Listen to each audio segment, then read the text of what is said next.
कृष्ण कृष्ण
हरे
कृष्ण कृष्ण हरे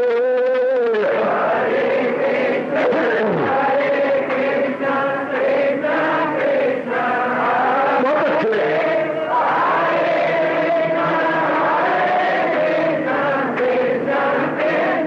जाओ जाओ हरे कृष्ण कृष्ण कृष्ण कृष्ण हरे हरे कृष्ण कृष्ण कृष्ण हरे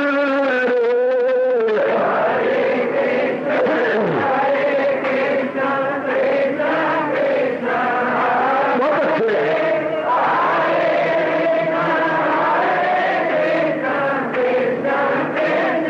जाओ जाओ हरे कृष्ण कृष्ण कृष्ण कृष्ण हरे हरे कृष्ण कृष्ण कृष्ण हरे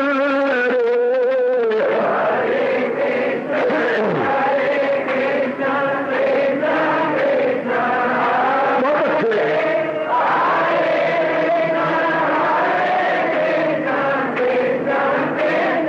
जाओ विष्णु हरे कृष्ण कृष्ण कृष्ण हरे हरे कृष्ण कृष्ण कृष्ण हरे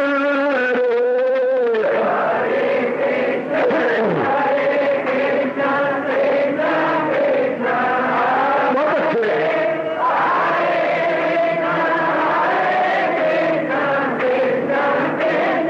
जाओ जाओ कृष्ण हरे कृष्ण कृष्ण कृष्ण हरे हरे कृष्ण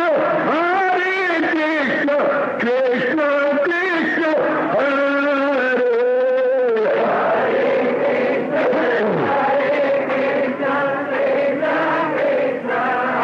बहुत अच्छे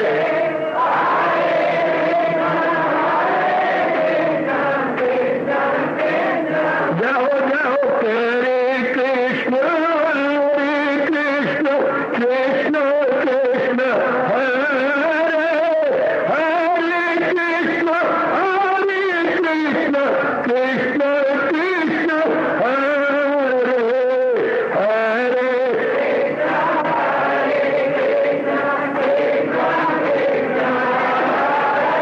बहुत अच्छे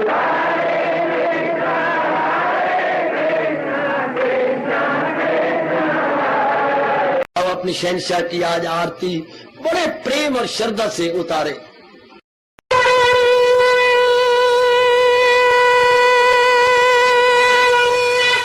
ओम जय जगदीश जय हरे स्वामी जय दीनानाथ हरे भगत दास जनों के अवगुण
भवन्तु सुखिनः सर्वे सन्तु निरामयाः सर्वे भद्राणि पश्यन्तु मा कश्चित् दुर्भाग्यं भवेत्। हरि ओम शांति शांति शांति। ओम प्रभु इसलिए भगवान कृष्ण की जगत गुरु भगवान कृष्ण महाराज की। बदल जाते हैं अरे आते आते सत्संग में ख्यालात बदल जाते हैं, ख्यालात बदल जाते हैं, आदत बदल जाते हैं, लोगों के हालात बदल जाते हैं अरे आते आते सत्संग में ख्यालात बदल जाते हैं। इसके इलाही का दीवाना मस्त है रब के नाम में, मस्त है रब के नाम में, नाम तुम्हारी में है हरदम, मन से हरि के धाम में, मन से हरि के धाम में, जन्म से मरण तक जान में, मरण से जन्म तक आने में। ग्रंथ ये कहते हैं कि योग भ्रष्टों के भी तन के माँ बाप बदल जाते घर आते आते सत्संग में ख्यालात बदल जाते हैं, ख्यालात बदल जाते हैं, आदत बदल जाते हैं, लोगों के हालात बदल जाते हैं आते आते सत्संग में ख्यालात बदल जाते हैं।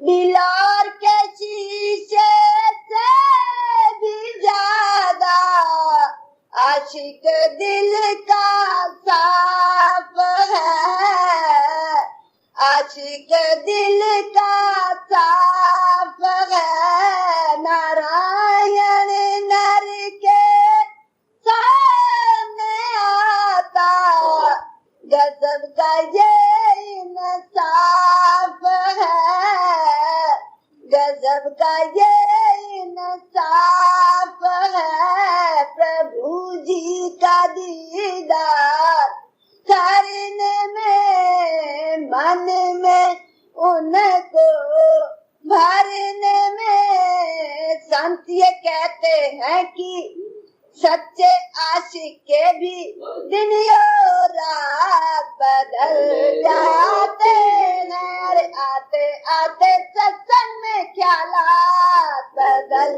जाते हैं। रिश्तेदारों गोरख धंधों से बहुत वो दूर है, से बहुत वो दूर है। मर्ज़ दुनिया उसके मन से एक कदम का दूर है, एक कदम का दूर है। दुनिया में रहना उसका सफल पानी में रहता, जैसे कमल वन में रहे या घर में, एकांत में या नगर में, जातो पात बदल जाते हैं अरे आते आते सत्संग में ख्यालात बदल जाते हैं। दिल तो रखता है मगर अब वासनाओं से जुदा, वासनाओं से जुदा। आंखें होते देखे ना कुछ अपने शाम पे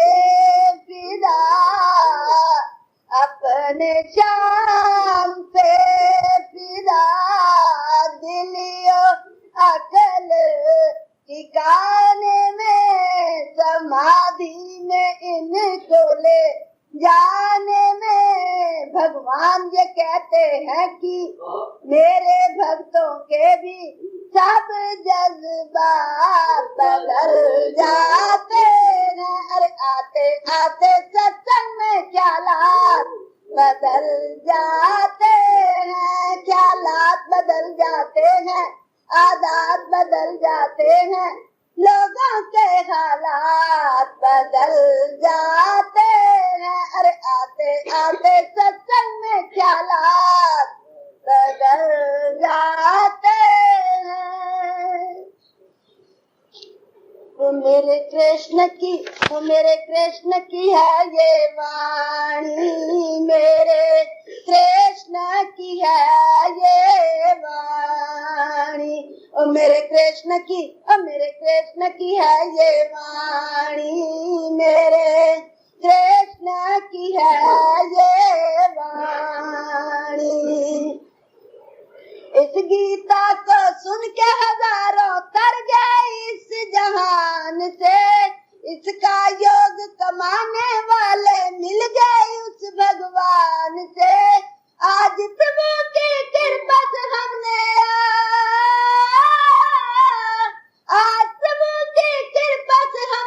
इसकी कदर जानी, मेरे कृष्ण की है ये वाणी। और मेरे कृष्ण की है ये वाणी, मेरे कृष्ण की है ये वाणी।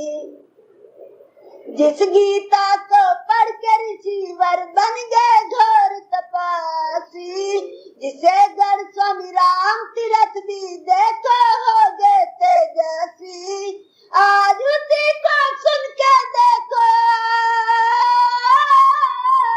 आज उसी को सुन के देखो, जनता हुई मस्तानी, मेरे कृष्ण की है ये वाणी। और मेरे कृष्ण की है ये वाणी, मेरे कृष्ण की है ये वाणी।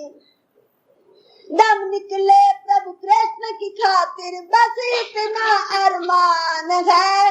कर्म करो और नाम रटो भी, यही कृष्ण फरमान है। सुन के गीता जी की वाणी, सुन के गीता जी की वाणी, करेंगे हम कुर्बानी, मेरे कृष्ण की है ये वाणी। और मेरे कृष्ण की है ये वाणी, मेरे कृष्ण की है ये वाणी। गीता के प्रचार की खातिर कितने कर गए कुर्बानी, शंकर ज्ञानेश्वर तिलक गांधी जैसे लासानी। उस गीता को पाके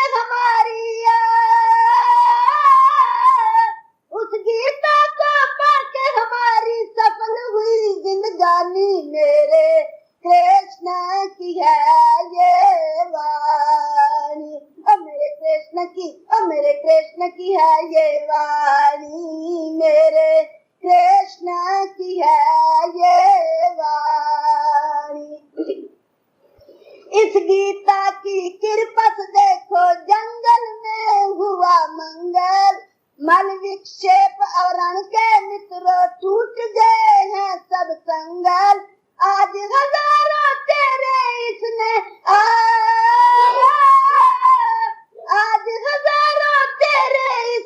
कर दिए नारानी, मेरे कृष्ण की है ये वाणी। और मेरे कृष्ण की है ये वाणी, मेरे कृष्ण की है ये वाणी। जब तक दम में दम है तुम्हारे, इसको अपनाते रहना। सुख दुख मान अपमान मित्रों, हंस हंस के तुम से लेना। जान रहे या जाए भले ही,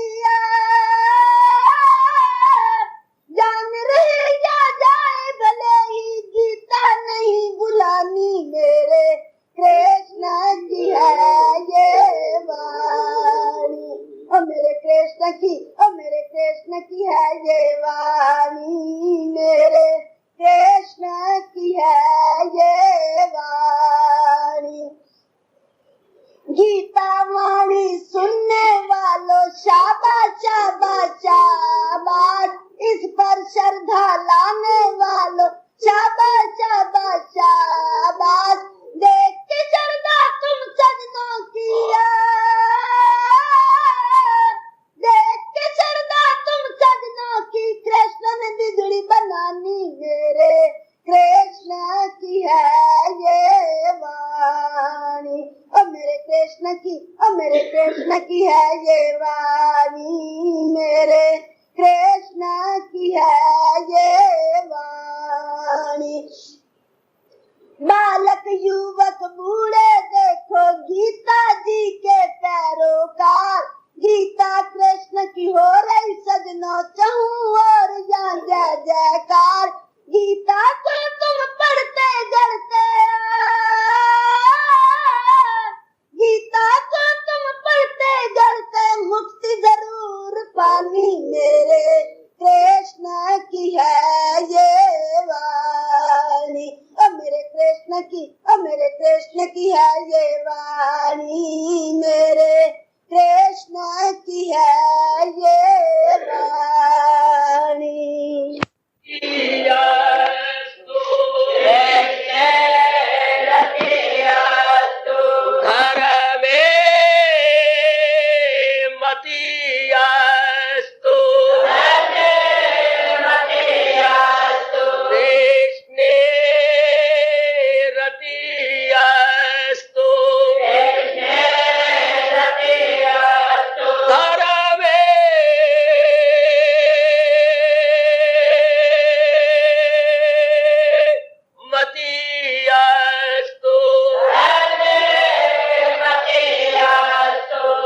भाग्यशाली देवियों तथा कल्याणकामी गीता के पैरोकार मेरे सज्जनों, भगवान जी की विशेष कृपा के फलस्वरूप बड़े आदर मान एवं सत्कार पूर्वक हम लोग प्रवेश किए हुए श्री गीता जी के सांख्य योग द्वितीय अध्याय में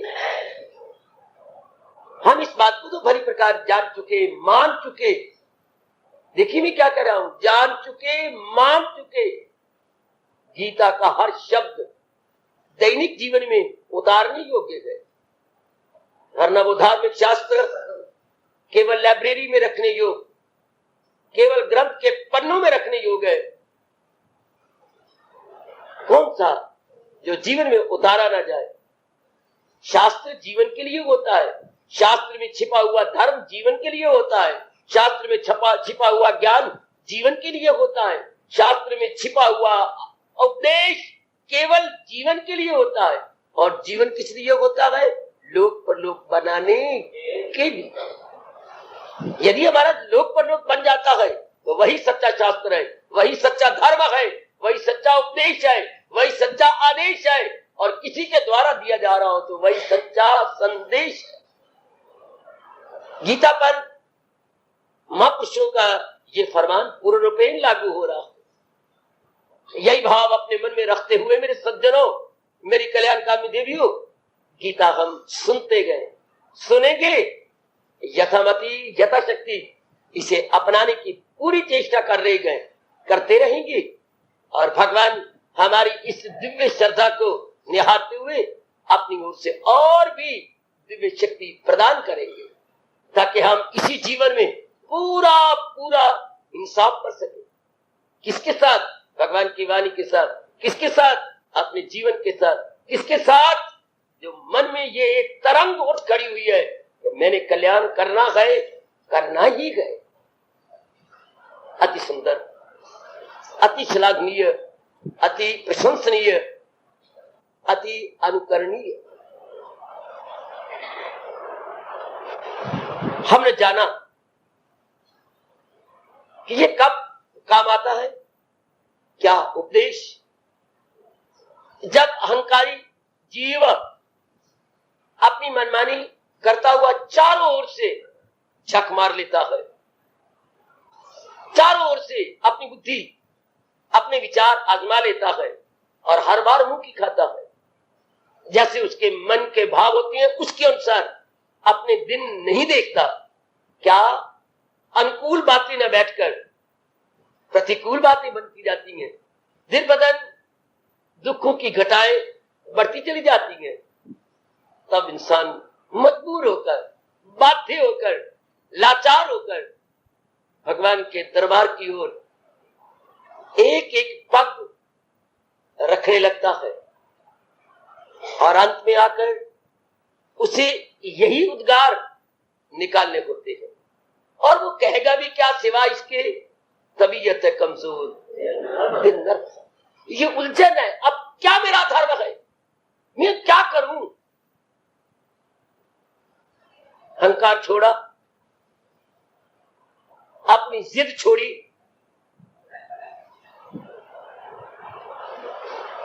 इस जन्म या पिछले जन्मों के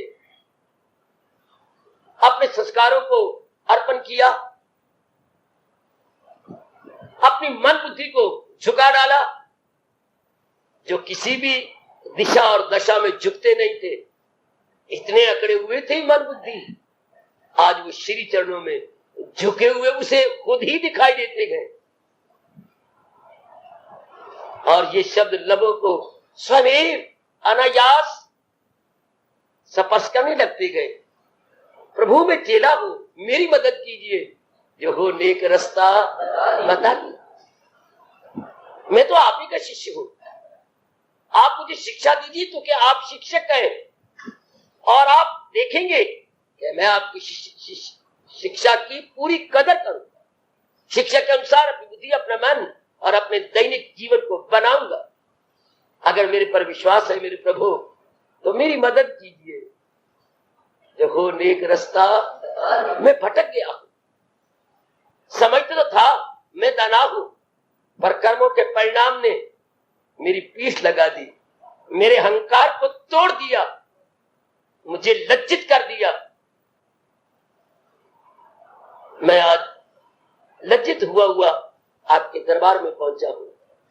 अगर मुझे आप अपने योग्य समझती हैं और मेरे शब्दों में कुछ सच्चाई है, तो मुझे अपना लीजिए। ऐ जगत के तारनहार, ऐ जगत के सर्व आधार, ऐ जगत के सर्वेश्वर, मेरी ओर भी टुक निहारिए।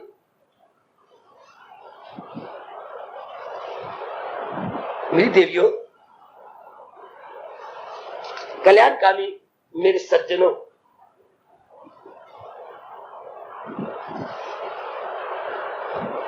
इसके बाद अपनी दर्द भरी अवस्था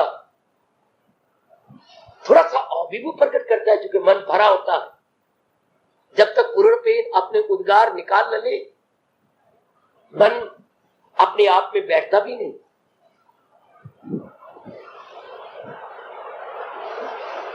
जहां का मिले बेखलल मुझको राज, मुझे देवता भी जो दे आके बास, मैं उस हाल में भी रहूंगा उदास, इसी दर्द से गुम है मेरे खवास।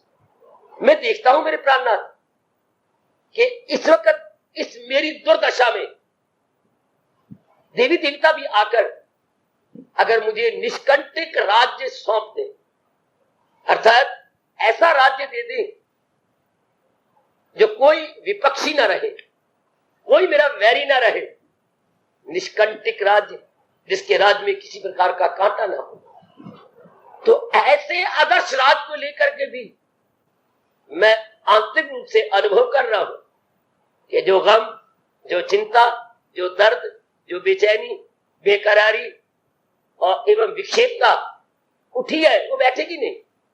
मैं फिर भी बेचैन अपने आप को पाऊंगा। बस पूरी उम्मीद लेके तेरे दर पे आया हूं कि आप मेरा दामन थामो, मेरा हाथ पकड़ लो और मुझे निश्चित रूप से बताइए कि तेरा श्रेय इसमें है, तेरा कल्याण इसमें है। मैं पूरा विश्वास करके आया और विश्वास कर लूंगा। प्रभु, आप तो अंतर्यामी हैं, आपके सामने कुछ कहना भी मैं अनुचित समझता हूं, पर करूं क्या? मेरी इतनी दुर्दशा हो चुकी है कहे बिना मैं रह नहीं सका, क्षमा चाहता हूं, पर जितनी मेरी दुर्दशा मैं बता नहीं सकता। आप सब कुछ जानते गए, थोड़ा सा मैंने कुछ कह दिया, बाकी तो आप सब कुछ जानने वाले। यूं कहकर दुखी व्यक्ति फूट फूट के रो पड़ा, गला रुंध गया, आंखों के आगे अंधेरा छा गया, चरणों में शीश धरकर खामोश हो गया। संजय उवाच, बीच में संजय बोल उठा,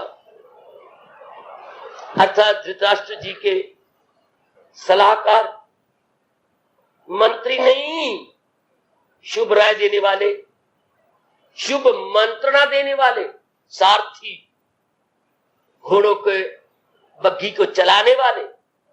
क्या कमाल, घोड़ों को चलाने वाले, बग्घी के चालक अर्थात ड्राइवर, वो अपने उस समय के राजा को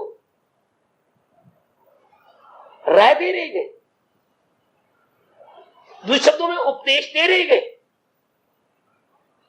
इतने चुस्त, होशियार, ज्ञानवान, धर्मयुक्त हुआ करते थे ना उस समय के सारथी।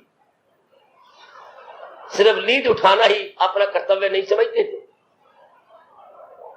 घोड़ पालना ही अपना कर्तव्य नहीं समझते थे, बल्कि अपने मन बुद्धि के भी वो चालक थे। इसलिए हमें पूरा संकेत मिल रहा है।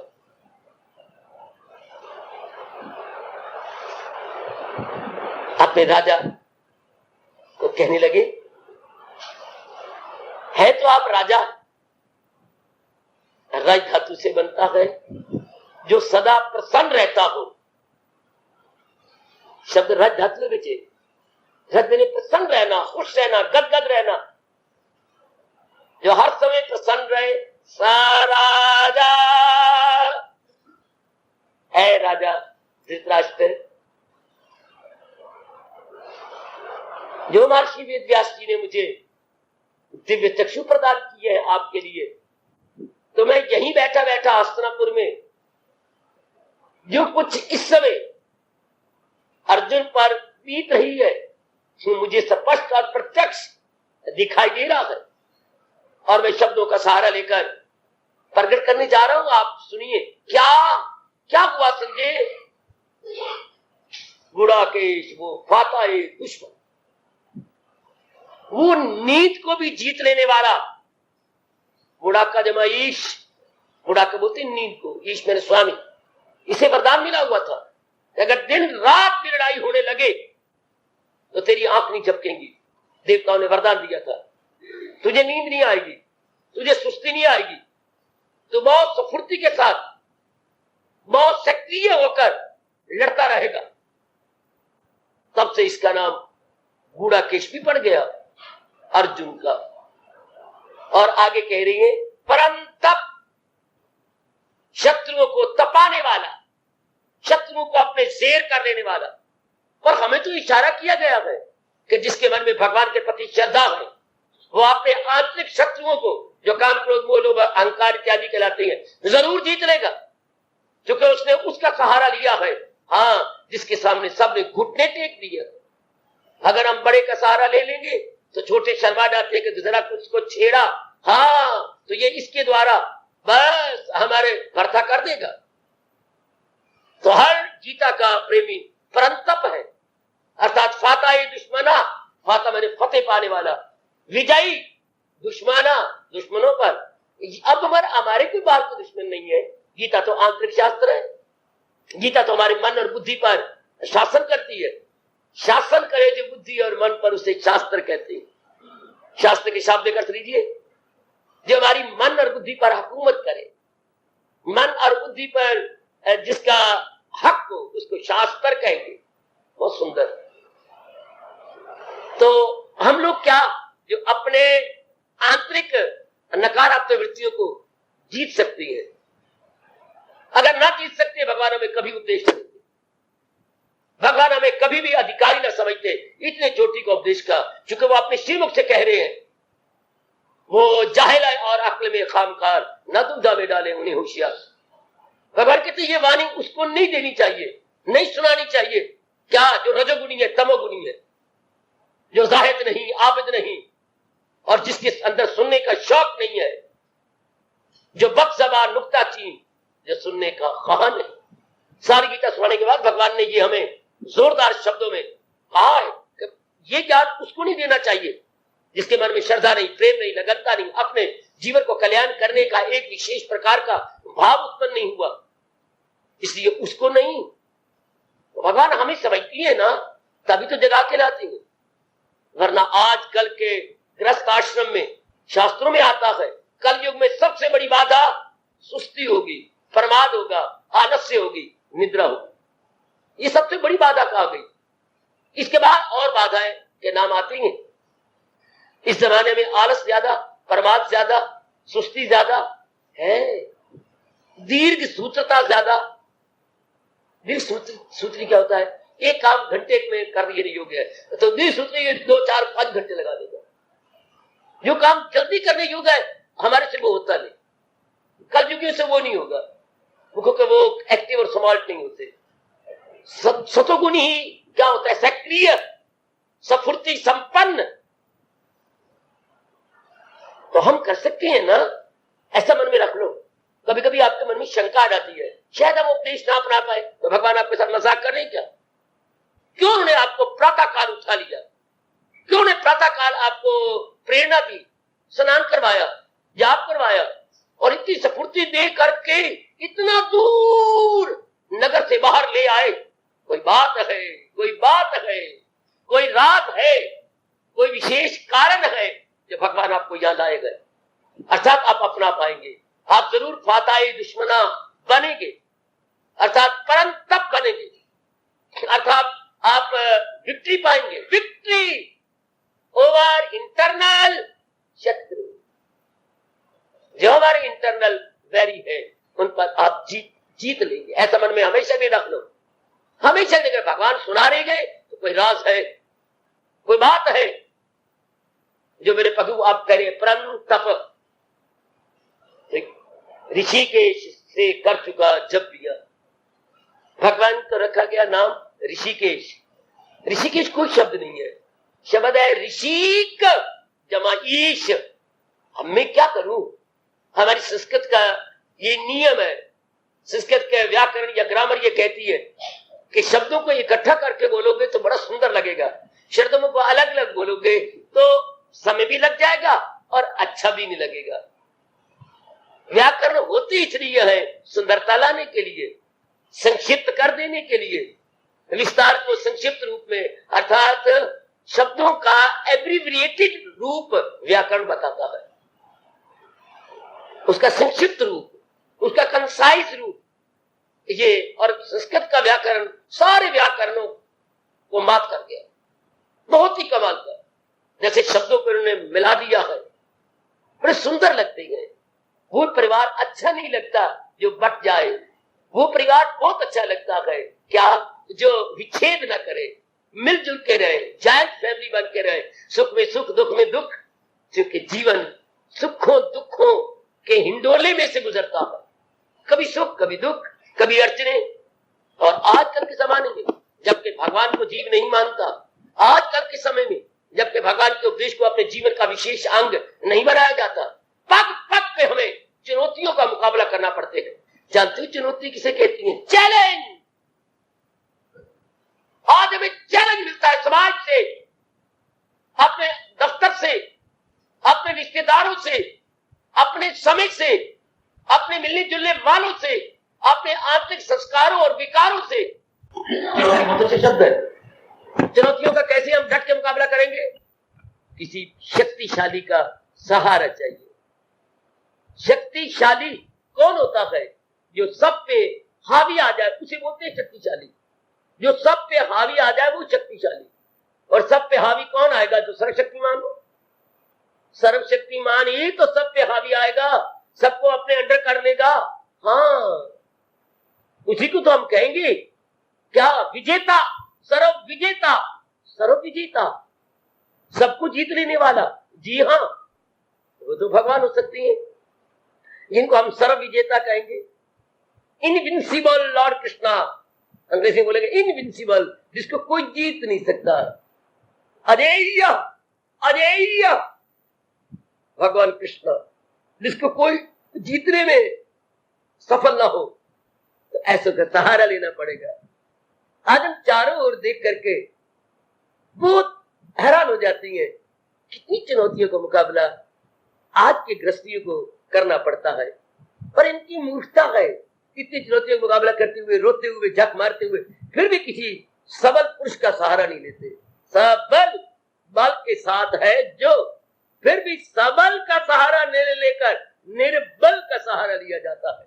अच्छा, निर्बल कौन होती हैं? जिनमें ये तीन अवगुण, उन्हें निर्बल कहता है हमारा वैदिक शास्त्र। क्या? जो हर घड़ी मौत की ओर जा रहा हो, वो निर्बल है।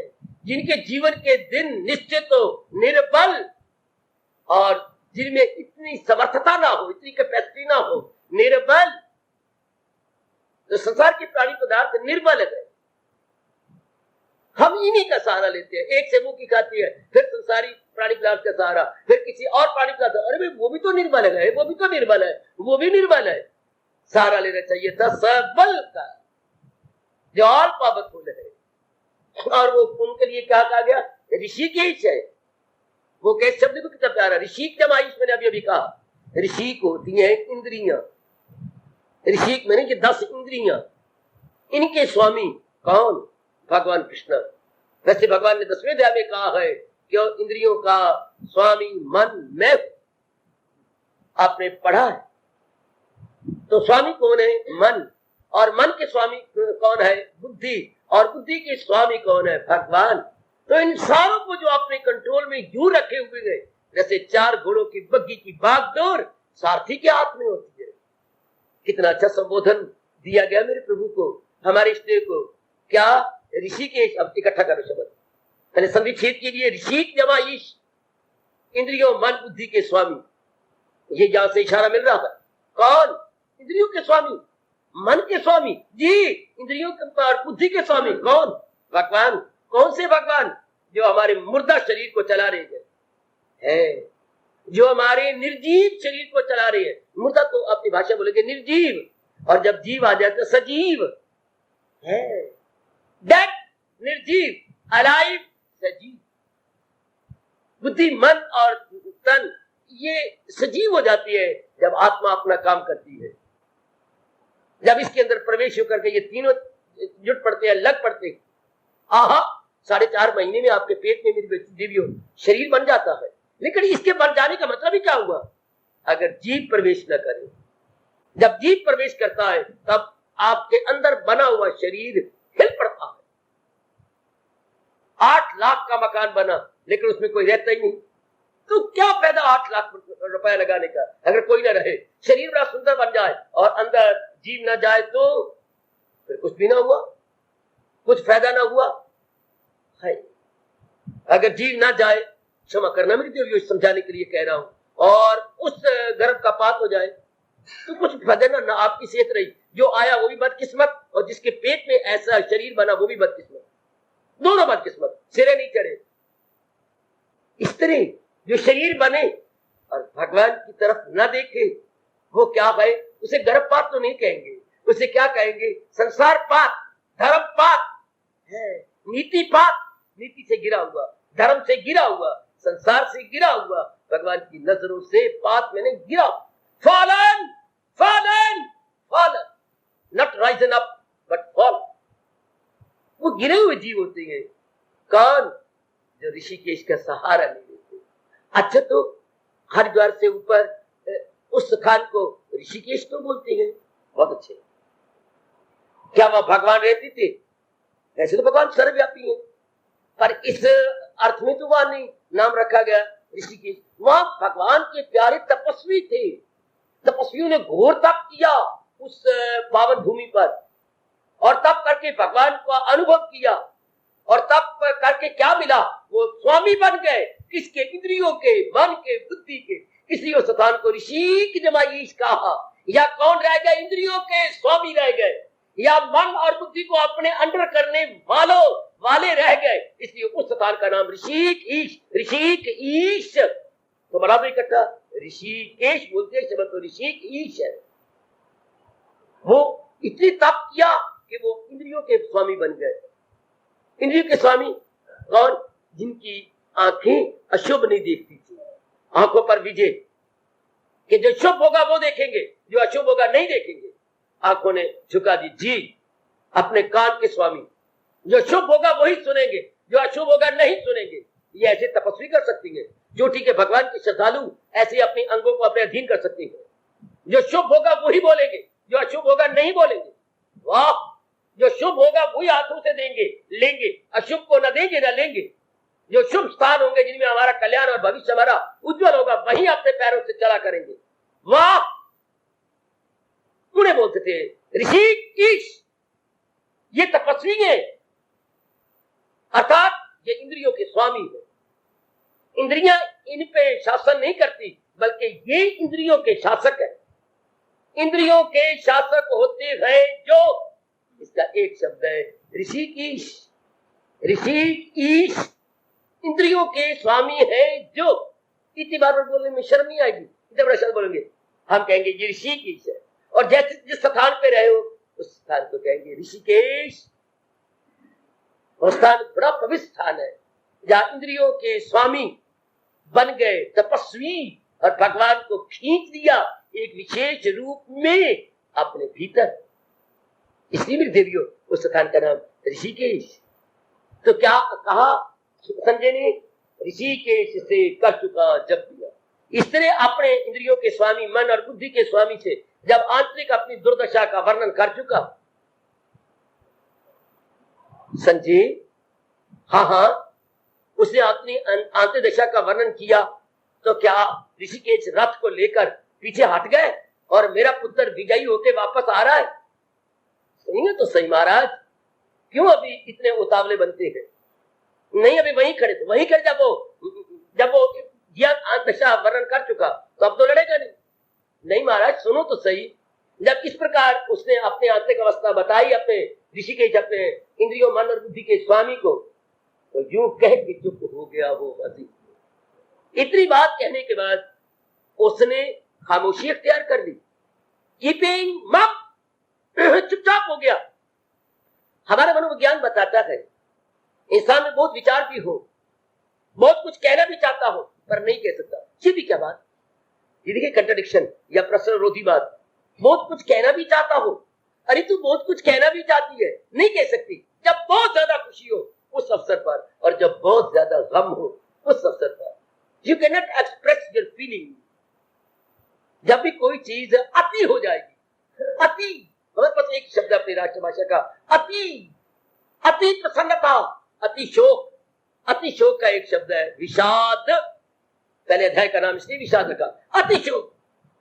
बहुत गम पड़ने पर आपका गला रुंध जाता है, बहुत खुशी के टाइम भी आपका गला रुंध जाता है। बड़ी खुशी हो, अरे भाई, अरे भाई, अरे भाई, क्या हुआ, क्या हुआ, अरे भाई, अरे भाई, भगवान की, भगवान की, भगवान की, बोलो बोलो, भगवान की हमारे पर बड़ी बड़ी कृपा हो गई। अरे भाई, बोलो बोलो बोलो, क्या हुआ, क्या हुआ, बड़ी कृपा हो गई। नहीं बोला जाता, क्या हुआ, बता सही, बड़ी कृपा हो गई, बड़ी कृपा हो गई। आलिंगन करेगा, आपको चूम लेगा, क्या बता सही, क्या हुआ, बड़ी कृपा हो गई भगवान की, क्या हुआ,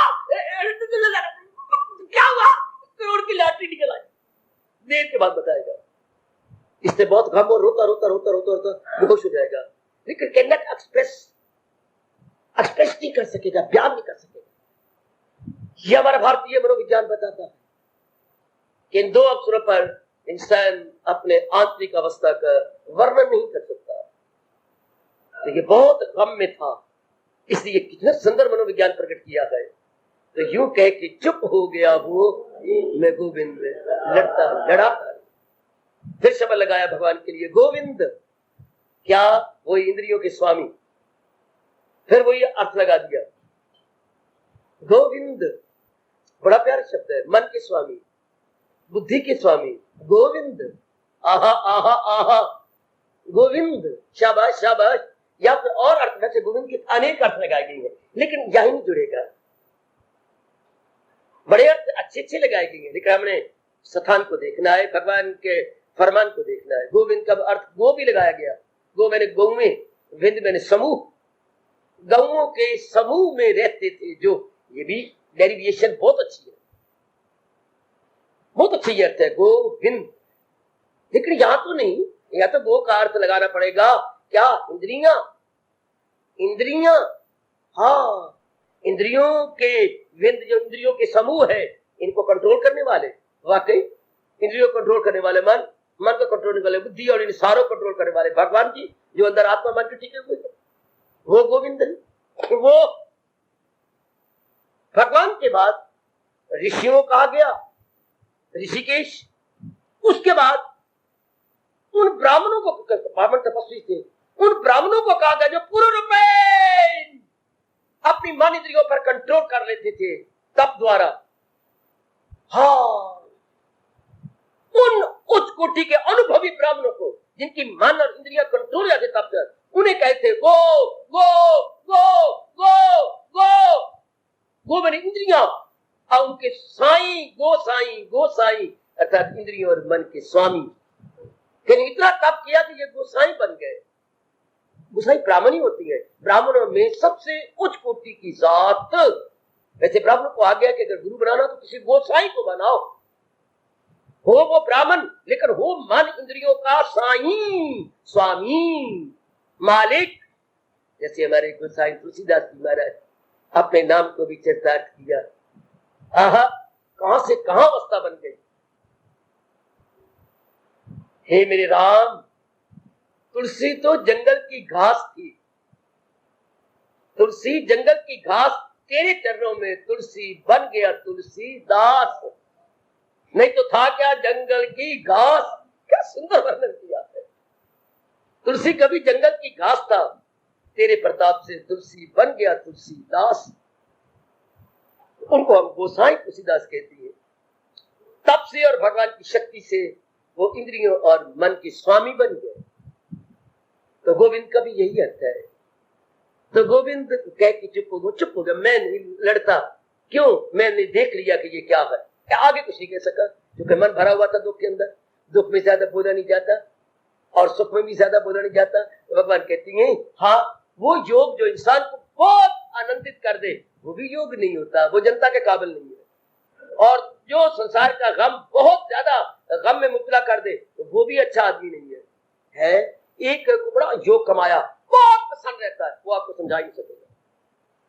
वो आपको कुछ समझा, वो अपने आप में मस्त होता हुआ 7-8 दिन रह करके शीश छोड़ देगा। है जिसकी खुशी कम ना होने पाए और उत्तर बढ़ती जाए। हाँ, उत्तर बढ़ती जाए जी, वो कुछ नहीं बोल सकता, वो रस में ही रह जाएगा और उसी रस में शीश छोड़ देगा। है और एक इंसान गम में मुबतला होता जाए तो उसे काल पकड़ लेगा। जिसकी खुशी कम ना होने पाए उसे भगवान पकड़ लेगा, जिसकी गमी कम ना होने पाए उसे काल पकड़ लेगा। याद रखिए, एक इंसान का गम बढ़ता जा रहा है, वो काल को नजदीक लाता जा रहा है। एक मेरी देवी को बड़ी भारी चोट किसी कारण से लगी है और गम घटता ही नहीं, तो काल उसके नजदीक आ जाएगा। एक की खुशी कम ही नहीं होती। जिसकी खुशी कम ना हो उसका एक शब्द क्या है? उत्तरो उत्तर। दिव्य खुशी बढ़ती चली जाए। दिव्य खुशी संसारिक खुशी नहीं, संसारिक खुशी उत्तरोत्तर नहीं बढ़ सकती। दिव्य खुशी, भगवान की खुशी उत्तरोत्तर बढ़ेगी। उन्हें एक शब्द में क्या कहेंगे? सथाई सुख। 2 शब्द हैं। एक, जिसकी दिव्य खुशी उत्तरोत्तर बढ़ती जाए। शाबाश शाबाश शाबाश। मस्ती चढ़ के उतरती नहीं, नशा चढ़ के उतर जाता। जिसकी आंतरिक मस्ती उतरे ना उसे अवधूत कहते हैं। हमारे वैदिक धर्म में उसका नाम रखा गया क्या? अवधूत। वो अवधूत है। 7-8 दिन शरीर रखेगा, छोड़ देगा इसको, जैसे सांप अपनी किंकल को छोड़ देता। इसलिए भगवान ने जिनसे कुछ काम लेना हो, हाँ, उसके लिए कहा गया इतना योग कमा कि ना बहुत ज्यादा ना बहुत कम, मुनासिब सो और मुनासिब जाग, मिटाता है योग उसके दर्द, न बहुत ज्यादा न बहुत कम, युक्त आहार विहार। भगवान अपने प्यारों पर कृपा करके वो हमें आके जगाते, बताते, समझाते हैं। अगर वो अपनी मस्ती से ही नीचे ना आए तो फिर तो काम खराब हो गया। अगर माँ अपने बच्चों को छाती से लगा के प्यार ही करती रहे तो घर के धंधे सारे चौपट हो जाए।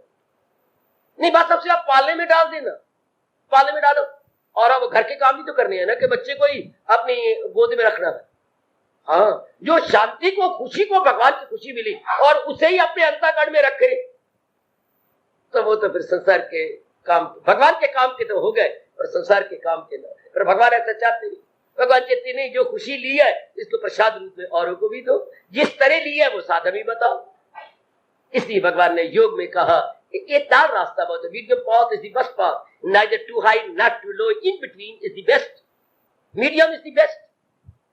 वरना अर्जुन किसी काम का नहीं रहा, इतना गम पड़ा कि बोल ही नहीं सकता, खड़ा भी नहीं सकता, आंखों से देख भी नहीं सकता। हाँ रब्बा, आंखों से देख नहीं सकता, हाँ पैरों से खड़ा नहीं सकता, अंदर के विचार प्रकट नहीं कर सकता। तो क्या हो गया? निकम्मा, किसी काम का नहीं बेटे, किसी काम का नहीं। यूं कह के चुप हो गया वो हसीं में गोविंद लड़ता, अपने कर्तव्य से गिर गया। इसे कहते हैं धर्मच्युत। च्युत होता है गिर जाना, और भगवान को बोलते हैं अच्युत। क्या? जो कभी भी अपनी अवस्था से नीचे नहीं आते, बल्कि अपनी चोटी की अवस्था माउंट एवरेस्ट पर खड़े रहते। वो कभी तलहटी में नहीं आते, बल्कि जब भी कृष्ण बोलेंगे अपनी माउंट एवरेस्ट की अवस्था पर खड़े होते। इसी भगवान के अनेक नामों में एक नाम है अच्युत, जिसको उर्दू में बोलते हैं लाजवाल, लाइजाल। भगवान लाजवाल है, इनफॉल्युबल, बड़ा अंग्रेजी शब्द है, इनफॉल्युबल। वो कभी अपनी अवस्था से फॉल नहीं करेंगे, बल्कि उसी अवस्था में टिके रहेंगे। ऐसी अवस्था अर्जुन की होती है। जो महारथी था, उस समय का वीर और बड़ा भारी योद्धा था, उसकी गम ने ये अवस्था कर दी। हाय, जो हजारों के सिर पर भारी था, जिसके कारण से हजारों के छक्के छूट जाते थे, आ गया रे अर्जुन, आ गया रे अर्जुन, इस तरह खप मच जाती थी। जब वो घोड़ों की बग्घी लेके भाग पड़ता था, त्राही त्राही मच जाती थी। उस अर्जुन की ये दुर्दशा, जिसने अनेकों की पीठ लगा दी थी, उसकी ये दशा, ये कब होती है? जब इन मिट जाने वाले रूपों में अपना मन लगा दिया जाता, जब इन रूपों में अपने मन को फंसा दिया जाता। ये दशा, आहा, ये जो राजा इतना युद्ध करके आता है, इतनी लड़ाई करके छक्के छुड़ा के आता है, वो अपनी औरत के प्यार में इतना हो जाए कि दिन को बाहर भी ना निकले और जनता दुखी की बातें भी ना सुने। हर मास चामी इतना प्यार हो जाता है, इतना प्यार। इसे माया कहती है, इसे भूल भलैया कहती है, कि रूपों में इतना प्यार, इतनों के छक्के छुड़ा देने वाला एक चमड़ी के अंदर इतना फंस गया, भवरे की तरह। भवरा कमल में फंस जाता है, जो भवरा लकड़ी में छेद कर लेता है। वो कमल की पत्तियां या पंखड़ियां तो बड़ी नरम होती है, पर हमारे प्यार के, सुगंधी के, उसी में मस्त रहता है। इसलिए तो हमारे शहनशाह, हमारे सरताज कह गए, मेरे सजनों, मेरी देवियों, कहा इससे इंसान कोई पार हो, फकत पार मेरी बरस। भगवान का कोई प्यारा बन जाए तो माया से बाहर निकल आए, वरना माया से बाहर निकलना असंभव तो नहीं, पर लोहे के चने चबाने के समान अति कठिन।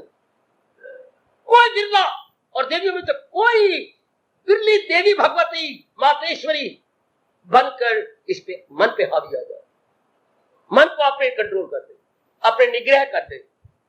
मन पर निग्रह कर लेता है जो, वो मनमोहन का प्यारा हो जाता है। मनमोहन उसी की ओर देखती है जो मन के मोह में ना आए, मन के प्रलोभन में ना आए, बल्कि आगे बढ़ता जाए। पर अर्जुन तो हार गया, अर्जुन तो मन के अधीन हो गया। अर्जुन तो रूपों को सच समझने लगा और रूपों को चलाने वाले भगवान की ओर ध्यान न लगा। बुद्धू अर्जुन बुद्धू, वैसे भगवान को सारथी बना बैठा है, वैसे भगवान को अपने रथ का चालक बनाया हुआ है। रथ का चालक बनाया और अपने मन का चालक कृष्ण को न बना। ये एक लाक्षणिक अर्थ निकाले महापुरुषों ने। कह रहे बुद्धू अर्जुन, तूने केवल भगवान को अपने रथ का चालक बनाया और अपने मन बुद्धि का चालक न बनाया। बड़ी हैरानगी की बात। कि वो तेरे इतने नियरेस्ट और डियरेस्ट है, इतने निकटतम और प्रियतम है, फिर भी तू हारे जा रहा है, फिर भी तू अपने मन पर कंट्रोल नहीं कर रहा, जबकि वो तेरे मन पर बुद्धि पर शासन करने वाले हैं। अरे तूने अभी अभी क्या कहा था, मैं चेला को मेरी मदद कीजिए, जो हो नेक रास्ता बता दीजिए। वो अभी से हारे जा रहा है, उनके नजदीक बैठा हुआ भी अभी से ही, बस उन्हें तुझे जीत दिलानी है। वो फाताए दुश्मना है, वो परंतप है, शत्रुओं पे हावी आने वाले हैं, और वो तेरे सर्वस्व बने बैठेंगे, फिर भी तू हार जा रहा है। इतने मोह के हथकंडे होते हैं कि अपने आप को अर्पण करके भी नहीं अर्पण किया। बेटी, अपने आप को अर्पण करके भी अर्पण नहीं किया। ये सिर्फ जबान, जैसे आजकल के जमाने में होता है, मंदिर में जाके कहेंगे माता पिता तुम मेरी शरण पढ़ो किसकी, सिर्फ जबान का चलावा मात्र। घर में आकर के फिर स्वामी बन जाते हैं हर प्राणी के, हर पदार्थ। हालांकि बात कहा था माता पिता तुम ही मेरे माता पिता, तुम मैं और किसकी शरण आपके बिना लूं। फिर घर में अनेकों की शरण लेके, ये होती है परस्पर विरोधी बातें जो जीव धार्मिक उन्नति नहीं कर सकता। मंदिर और घर में एक समान हो जाए तब भी उड़ारियां मार जाएगा। जो कुछ मंदिर में भावना है वही भावना हर जगह हो जाए। अर्जुन जैसे न बनना, भगवान को नजदीक बिठा करके भी क्या मन पे हावी नहीं आ रहा, बुद्धि पे हावी, उल्टा मन इसको हरा गया। हजारों को हराने वाला मन के अधीन हो गया। क्या मतलब? मोह के अधीन हो गया। हजारों कितनी मोह में ताकत, जो 10,000 व्यक्तियों को एक ही बार में हरा सकता था, वो अर्जुन, वो महारथी अर्जुन जी मोह के अधीन, कामना के अधीन, वासना के अधीन, चेरों के अधीन, क्या आकृतियों के अधीन। ये भगवान ने दिखाना था कि जबरदस्त ताकत होती है माया और मोह की। इस पर कंट्रोल वही करेंगे जो पूर्णरूपेण भगवान के बन जाते हैं। मैं पूर्णरूपेण इसलिए कह रहा हूं, बौद्धिक से, मानसिक और शारीरिक रूप से इसे बोलती हैं पूर्णरूपेण, होली एंड सोली। जो महाराज जी के बन गए, माया उनकी मां बन जाती है, उनको गोद में ले लेती है और उनको भगवान के नजदीक ले जाती है, अपने नारायण के नजदीक ले जाएगी। माँ सजा धजा के सुंदर बना के पिता की गोदी में ही तो बच्चे को देती है ना, आप संभालो इसको। इससे जो पूर्णरूपेण भगवान का बन गया है, फिर माया कुछ नहीं करती, माया प्यार करती। ये एक इशारा है जो हमें इस यहाँ से मिल रहा है। मनोवैज्ञानिक और लाक्षणिक रूप से ये हम अर्थ निकाल रहे हैं। अर्जुन ने पूर्णरूपेण अपने आप को समर्पित नहीं किया, और ये मार्ग तो समर्पण करने का है, पूर्णरूपेण अपने आप को सौंप देने का है। पहला कदम समर्पण करना, दूसरा कदम जाप करना, तीसरा कदम अपने जाप करके निर्मल करना, तो चौथा कदम एकाग्र हो जाना, तल्लीन हो जाना। पहला कदम ही यही है, क्या? समर्पण करना। समर्पण का अर्थ अपने आप को महाराज जी के चरणों में रख, जिसको बार बार हमारे कृष्ण कह रही हैं, फिदा मुझ पे कर दान शो दिल मदाम। तो अपनी बुद्धि और मन, अपने इरादे और विचार, अपनी कन्विक्शन, अपनी विचारधारा मेरे सपुर्द कर दे, मेरे हवाले कर दे, तभी तो बात बनेगी ना। वैसे कहा भी जाता है, अनुभवियों ने अनुभव करके हमें अपना अनुभव बता भी गए। मोहब्बत में ये लाजम है कि जो कुछ है फिदा कर दे, फिर मोहब्बत में ये ताकत है कि बंदा से खुदा कर दे। प्रेम में तो ये होता है कि हम सब कुछ कुर्बान कर देते हैं कि मेरा ना ही हो मेरे माल का, सब कुछ तेरा, सब कुछ तेरा। अर्जुन जबान से तो कह चुका है हाँ, पर उसने मन से नहीं कहा। अगर पहले मन से कहा होता, अर्जुन की बड़ी जल्दी दशा बन जाती। कहां वो पढ़ती है, मैं चेला हूं मेरी मदद कीजिए, जो हो नेक रास्ता। ऐसा भी क्या चेला जो सिर्फ जबान से चेला हो और मन से चेला ना हो, फिर वो धक्के खाएगा। उसे भगवान कृष्ण कहेंगे परा गंदा दिल है ये, मक्कार। उसे हम मक्कार कहती हैं, अंदर से कुछ और बाहर कुछ। अर्जुन वैसे मक्कार बना इस रूप में, कह चुका है मैं आपका हूं, तो फिर ये कहने का क्या हक था? मैं गोविंद लड़ता लड़ाता नहीं, फिर अपनी इच्छा कहां रही जब अपने आप को सुपुर्द कर दिया? अरे जब तूने शादी कर ली, फिर ये कहने का मतलब क्या? क्या कि मैं आपके घर में नहीं रहती, तो शादी तो की थी। अगर अपनी इच्छा बनानी है, फिर ये कहने का हक कहां? अब तो ये कह रहा था आपकी क्या इच्छा है, मैं ससुराल में रहूं या मायके जाऊं? मैं नहीं ससुराल रहती। अगर ये हुक्म चलाना था तो शादी नहीं करनी थी। शादी का मतलब ही यही होता है। शादी क्या? अपने आप को अर्पण कर देना। अपनी इच्छा को अर्पण करने का मतलब क्या? अपनी इच्छाएं सब उनकी इच्छा में मिला देना, अपनी सब इच्छाएं उनकी इच्छा में मिला देना, ये मतलब होता है शादी का। अगर हमें अपनी इच्छा रखनी है तो आजकल की मेरी बेटी से यही भूल हो रही है, इसलिए तलाक होती है, संबंध विच्छेद होती है, डाइवोर्स इसी को कहती है। डाइवोर्स किसका? संबंध विच्छेद किसका? विच्छेद होता टुकड़े करना, संबंध मैंने रिश्ते, अपने रिश्ते के टुकड़े कर देना। तो वो तो पूर्ण तल्लीन ही ना हुए तभी तो टुकड़े का सवाल उठा, विच्छेद तब तो हुआ। अर्जुन अपने मन को फिर विच्छेद कर रहा है, भगवान से अलग कर रहा है। इसका मतलब ये हुआ ये भगवान में मिलाया नहीं गया।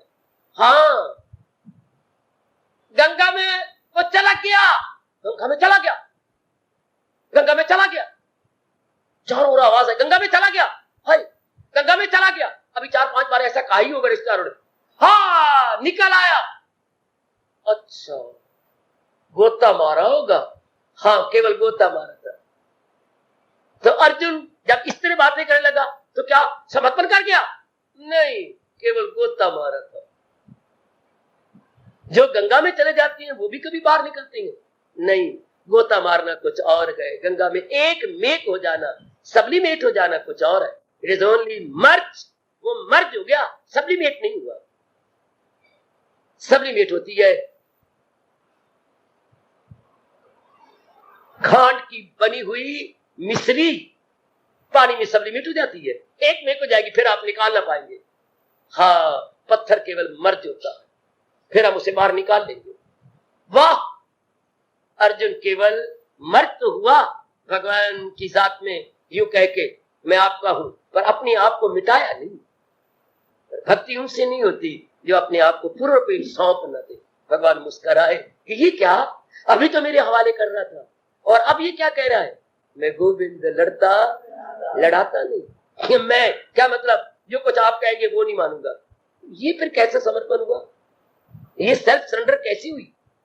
सेल्फ मैंने अपने आप को सरेंडर, मैंने सौंप देना या झुका देना, अपने आप को सरेंडर कर देना, अपने आप को झुका देना, तो ये कैसे सरेंडर हुआ? थोड़ी देर के बाद कहने लगे मैं ये नहीं करता। ये कैसी शादी हुई?